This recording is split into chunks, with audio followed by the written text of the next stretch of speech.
Today's prayer meditation is on Proverbs 27.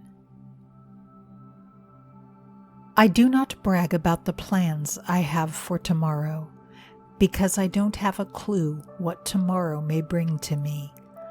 I do not praise myself for my accomplishments. It is far better to have someone else honor me for what I have done. I do not allow myself to be provoked by a fool. That would be a heavy burden to carry. It would be easier to carry a heavy boulder or a ton of sand. The rage and anger of others can be overwhelming, but it is nothing compared to jealousy's fire.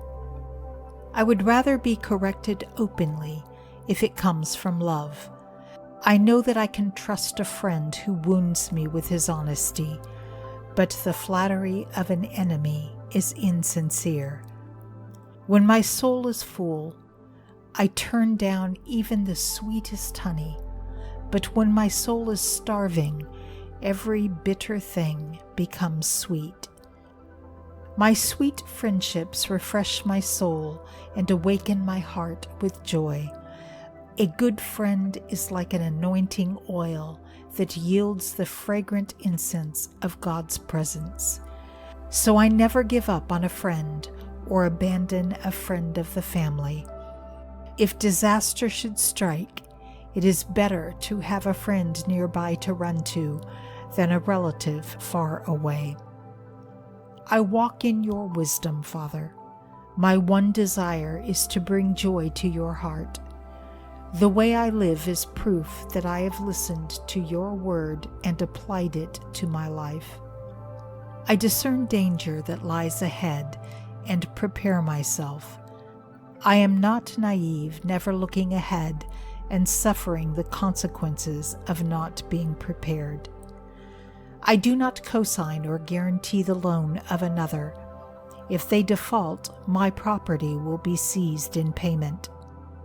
I value peace and quiet, and I am respectful of my neighbors. I know that even a blessing, if spoken loudly in the early morning, will be taken as a curse.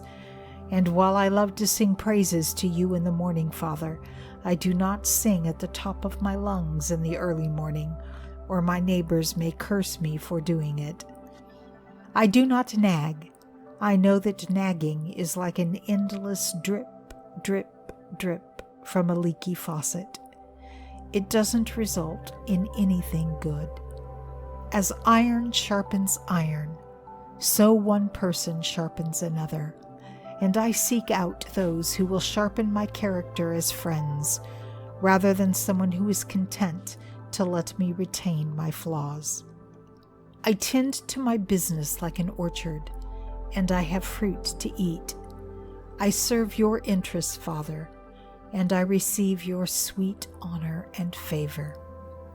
Every heart is different, just as there are no two fingerprints that are alike.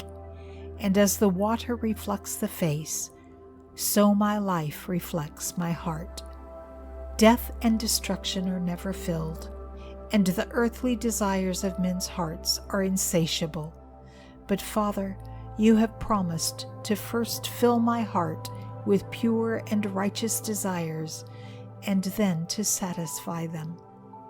Just as fire tests the purity of silver and gold, my character is tested by fame. If I am to receive fame for anything, Father, let it be for living a life of love and service to you.